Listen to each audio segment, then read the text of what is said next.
the Department of Justice has just shared news that is causing a big stir in Washington and everywhere else. Federal lawyers have officially charged Donald Trump with breaking a serious law called the Espionage Act, which could mean up to 40 years in prison. Even Warren Buffett, a very famous and smart money expert, has spoken up, giving serious warnings about what this could mean for money markets and the safety of American democracy. It's hard to understand how we got here, but this is what is happening right now. This situation is about much more than just one person. It is about how the law treats former presidents and what that means for the future of fairness in the United States. And be sure the results of this will likely be very big and serious. Here is a list of what has happened over the last 24 hours. Since leaving the White House in January 2021, Donald Trump has been part of many investigations. He has been asked questions about what happened on January 6th, questions about his business, and most importantly, claims about how he handled secret papers at Mar-a-Lago. For a long time, the public has watched as the Department of Justice slowly built its case with special lawyer Jack Smith, carefully putting together proof and stories piece by piece. Trump has said many times he did nothing wrong, calling each investigation a fake chase and telling his supporters to see the cases as unfair treatment, from secret papers reportedly kept in a bathroom to claims of hiding papers from investigators to claims that private information was shared with people who were not allowed to see it. The picture painted by lawyers suggests a belief that the normal rules simply didn't apply to him. But this is where things get serious. Sources who know the Justice Department's case say the proof is much worse than first thought. This goes way beyond a few lost files. Lawyers are said to have proof that Trump knowingly kept national defense information, ignored repeated requests to return it, and may have shared it with people who had no legal right to see it. According to investigators, this whole situation comes from Trump's belief that being a former president gave him total power over these papers. The Department of Justice strongly disagrees. And stuck right in the middle are Republican lawmakers who have spent the last 3 years publicly defending him. Trump's lawyers are expected to present a strong legal defense. However, here's the problem. The case against him is reportedly so strong that even his own legal team is struggling to build a clear plan. They tried arguments about presidential rights, but that protection doesn't cover storing secret papers in a private resort bathroom. And let's pause for a moment and be clear. This isn't about picking a team or political sides. It's about whether the law applies equally to everyone, even a former president. Now, back to what's happening behind the scenes. Reports coming out around October 23rd show just how worried Trump's close friends had become. They accused special lawyer Jack Smith of running an unfair case and claimed the justice system itself was being used as a weapon against Trump. Strong words to say the least. According to news from Politico at the time, Trump personally yelled at Attorney General Merrick Garland, calling him a crazy extremist for letting the charges move forward. Basically, Trump was accusing the whole Department of Justice of being corrupt for refusing to let him get away with what lawyers describe as some of the most serious national security crimes written down. And this reaction wasn't kept to private talks. Trump shared his complaints publicly, posting them on Truth Social and talking with right-wing media channels, making it very clear that he was angry with anyone willing to hold him responsible. The announcement scared Republican groups because it raised uncomfortable questions. If Trump, the party's main leader, was looking at a possible 40-year prison sentence, what did that mean for lawmakers trying to protect their own jobs while continuing to defend him? Of course, this behavior isn't new. Trump has a long history of turning on friends the moment they stop protecting him from trouble. His loyalty, time and again, has proven to depend on what he gets. Once someone becomes a problem or refuses to bend, he quickly throws them away. We've seen this happen over and over. Take former Attorney General Jeff Sessions. After Sessions stepped away from the Russia investigation, Trump launched months of public attacks, calling him weak and disloyal. One of Trump's earliest supporters was pushed out simply for following the rules. Then there was Bill Barr.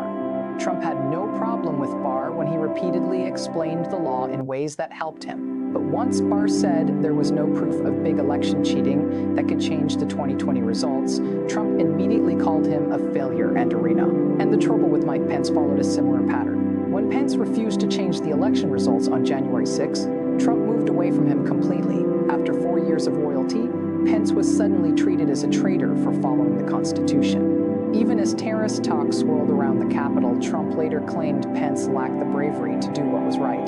Kevin McCarthy wasn't spared either. After first criticizing Trump following January 6th, McCarthy tried to fix the relationship, But Trump never truly moved past that moment, later supporting people running against McCarthy and hurting him whenever possible. Now, it seems that anyone unwilling to help Trump avoid responsibility under the Espionage Act is facing the same treatment. The pattern is clear. Loyalty only lasts as long as usefulness does, which raises the obvious question: what did Trump expect his friends to do about these DOJ charges? At the center of it all is Trump's belief that the system itself should protect him. Here's what led to the standoff. Trump demanded total freedom from punishment and complete clearing of his name, while the Department of Justice said the law had to be applied based on proof. When neither side backed down, lawyers moved forward with criminal charges. Facing growing legal pressure, Trump chose to fight, attacking investigators online, refusing to answer requests for documents, and doubling down on claims that he was the victim of unfair political treatment. At the start, many Republicans seemed willing to go along with that plan. Loyalty mattered, and pushing back against what they saw as a biased justice system felt like the right move. But as more proof came out and the charges grew more serious, cracks began to show. Major donors grew worried. Republicans in close states started worrying about their chances of winning, and even conservative legal experts were quietly admitting that the case looked strong. While Trump's main supporters stayed firmly in place, the wider public reaction began to change. Attention increasingly turned toward Republicans who continued defending someone facing charges under the Espionage Act. Polls suggested that voters were getting tired of the idea that Trump should be treated as untouchable under the law. This was the point when the pressure truly began to grow for Trump. Trump, after all, cares deeply about protecting his freedom, his image, and his ability to run for president again. The last thing he wants is a guilty verdict that could effectively end his political future and put him behind bars for decades. That result is the opposite of what he considers winning. Then came a move by Republican leaders that Trump reportedly viewed as a major betrayal. Some party figures began quietly looking for ways to put distance between themselves and Trump's legal trouble. Talks even started about supporting other candidates for 2024. Once word of this reached Trump, his reaction was explosive. From Trump's point of view, any Republican who doesn't offer total support is showing weakness and suggesting he might actually be guilty. That, in his eyes, is total betrayal. Even hinting that the charges could be serious is enough for him to call someone a traitor. This puts Republican politicians in a very difficult position. On one hand, they need Trump's voters to win elections. The MAGA faithful can leave them in an instant if Trump signals disapproval. On the other hand, they also have to appeal to general election voters. That means trying to defend someone facing Espionage Act charges without appearing to support criminal behavior. It's a tricky balancing act that demands care and smart positioning. Basically, Republicans are stuck in a tough spot. They can keep trying to please Trump, which involves claiming the justice system is corrupt and downplaying serious federal charges. But that makes them look extreme and hurts the party's wider image. Or they can admit the seriousness of the situation, which might suggest Trump did something wrong, but that risks his anger and could threaten their political futures. This is exactly the problem Trump creates for GOP leaders. He demands total loyalty and wants them to defend him without question. Yet he has no problem turning on them when things go wrong. The result is growing stress and internal tension throughout the party. With Trump now facing potential 40-year sentences under the Espionage Act and publicly attacking anyone who doesn't defend him completely, every Republican is left wondering if they're next. Moderate party members trying to find a balance between MAGA loyalty and general election success are worried. Meanwhile, the hardcore MAGA group believes mainstream Republicans aren't defending Trump strongly enough and are too willing to let the deep state take him down. Tensions grew further when Senator Susan Collins, one of the few Republicans willing to occasionally speak out against Trump, stepped away from the party line. She'd been urging Republicans to focus on plans rather than Trump's legal battles, criticizing the party for making every election about defending his alleged crimes. When a moderate like Collins openly says the party needs to move on, it's a clear signal that the situation is reaching a breaking point. And here's where it gets even more important. The legal results of these Espionage Act charges are huge. On October 26th, according to court papers, the Department of Justice showed proof to a grand jury showing that Trump's keeping and mishandling of classified documents met all the rules for charging under the Espionage Act. Attorney General Merrick Garland stressed that no one is above the law, not even a former president. In a press conference, he stated, "We follow the facts and the law wherever they lead without fear or favor." Once the grand jury reviewed the evidence, the legal process sped up. Every day that passed potentially increased risks to national security if sensitive information had been shared, and the evidence itself was very bad for him. Prosecutors presented intercepted messages, witness testimony, and photo proof that Trump not only kept classified documents, but had shown them to people who weren't allowed to see them. In legal terms, that's basically saying there's no strong defense here. What you did isn't protected. It's a breaking of some of our most serious laws. The Attorney General explicitly calling out Trump and laying out the charges sent shockwaves through Washington. It was a big move, making it crystal clear that Trump is not above the Espionage Act. Charging a former president with potential crimes that could carry a 40-year sentence is almost unheard of in a working democracy. Legal experts note that the last similar situation dates back to the Pentagon Papers case. Andrew McCarthy, a former federal prosecutor and longtime Fox News guest, not exactly known for being against Trump, also shared his thoughts. On Fox, he stated that if the evidence is as strong as reported, Trump's legal team faces an almost impossible challenge in building a defense. Think about that for a moment. A conservative voice, someone who usually defends Republican leaders, openly warning that Trump could be in serious legal trouble. Alan Dershowitz, the law professor who defended Trump during his first impeachment, shared similar worries. He emphasized that the Espionage Act charges are extraordinarily serious and that the evidence appears overwhelming. When respected legal experts from across the political spectrum start using terms like overwhelming evidence and almost impossible to defend, it's a clear signal that this case demands close attention. Let's break down what this fight can be, because it's not just an exciting legal story. It carries serious meanings for how our democracy works. First, there's the immediate political result. Trump is already facing intense watching over these charges, and questions are coming up about his ability to raise money for a legal defense while simultaneously running for president. Republican lawmakers are growing increasingly worried about the 2024 elections, adding even more tension. A former president potentially facing a 40-year sentence under the Espionage Act isn't exactly a good look for the party. Most Americans still hold a basic respect for the justice system, even if they don't always agree with its decisions. Democrats are likely to use this moment, framing it as evidence that Trump believes he's above the law and does not care about national security claims, supported by federal lawyers. Expect to see these charges mentioned repeatedly in campaign ads, speeches, and debates portraying Trump and his friends as putting party over country. Beyond the political scene, the situation raises questions about American democracy itself. The Department of Justice has long worked to stay independent and be seen as above party influence. Charging a former president, who is also a current candidate, throws the DOJ into a political storm. Trump and his supporters are now ready to attack the system, claiming bias and questioning reasons, which makes the department's image as a neutral group harder. Yet, Attorney General Garland likely felt he had no other choice. Ignoring clear evidence of Espionage Act violations would have been an even greater hit to the DOJ's trust. This situation puts a huge spotlight on whether the idea of equal justice under the law truly applies.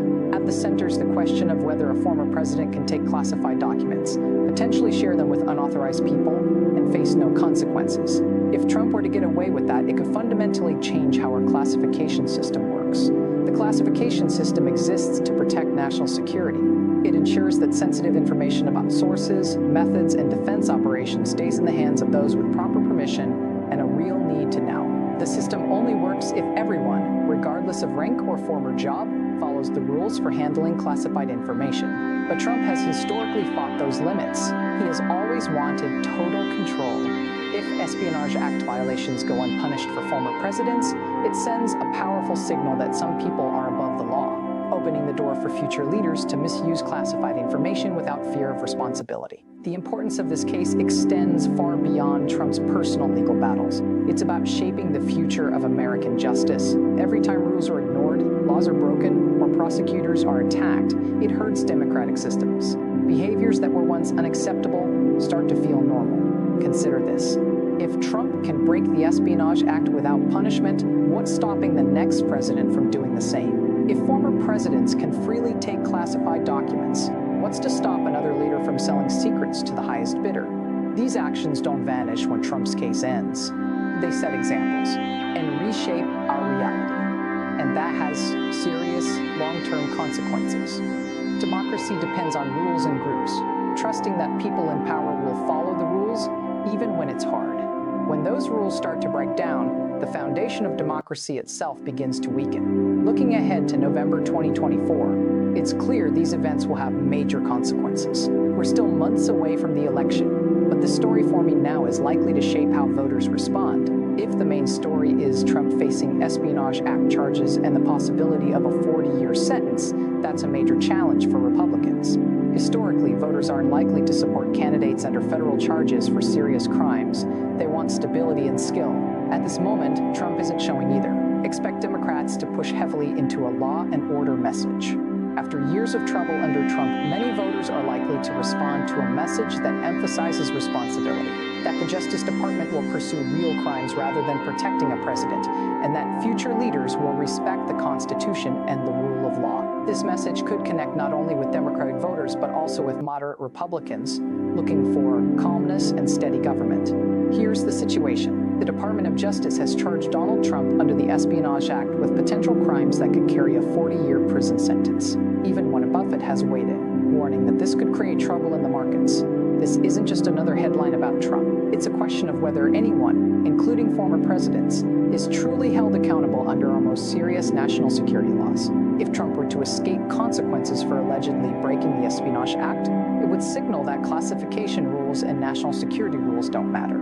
That would set a dangerous example where presidents could treat our most sensitive secrets like personal property. The stakes go far beyond Trump's personal legal troubles. At its center, this is about whether our justice system enforces the same rules for everyone, or if those in power operate under a completely different set of standards. Watch closely. Things are only going to get stronger.